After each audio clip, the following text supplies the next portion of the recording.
Berlin, 1954, the most dangerous city on Earth. On the surface, it is a gridlock of checkpoints, armed guards, and tension. If an American soldier crosses a line by 1 inch, it could start World War III. But 18 feet beneath the frozen ground, something impossible is happening. The U.S. Army and the British MI6 are digging. They are building a tunnel. Not an escape tunnel. A spy tunnel. They are digging 1,500 feet right under the boots of the Soviet Army to reach a specific bundle of cables next to a highway. Their plan?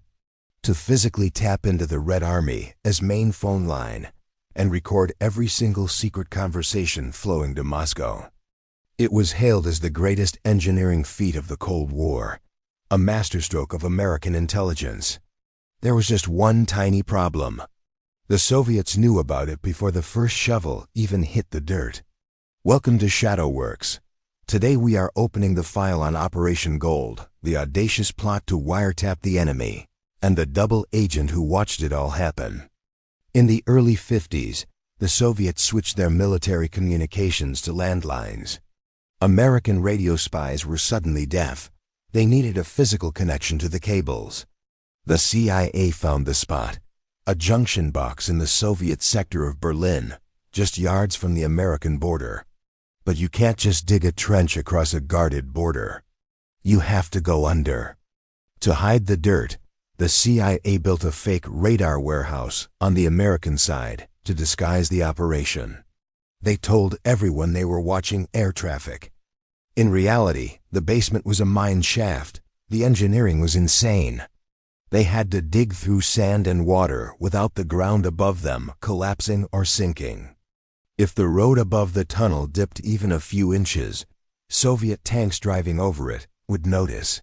They worked in silence, removing 3,000 tons of dirt, carried out in boxes disguised as radar equipment. When they finished, it wasn't a hole in the ground. It was a facility. It had air conditioning. It had a kitchen. It had a steel door designed to withstand a grenade blast. They hooked into the Soviet lines, and the intelligence started flowing. For 11 months, the CIA recorded everything. They recorded 440,000 conversations. They used 50,000 reels of magnetic tape. They heard about troop movements, nuclear strategies, and the personal gossip of Soviet generals. Back in Washington, the CIA was popping champagne. They thought they had pulled off the perfect crime. They called it the gold mine, but in Moscow, the KGB was laughing. Meet George Blake. He was a senior officer in British intelligence. He sat in on the very first planning meeting for the tunnel.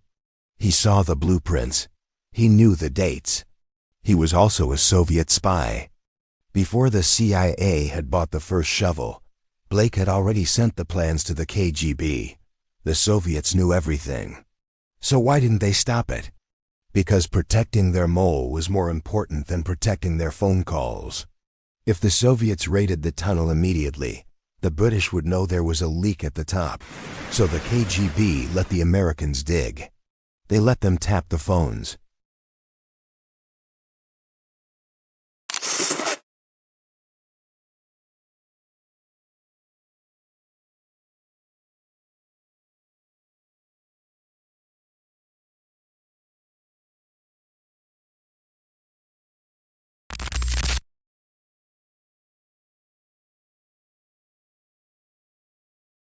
It's the man sitting next to you in the meeting room.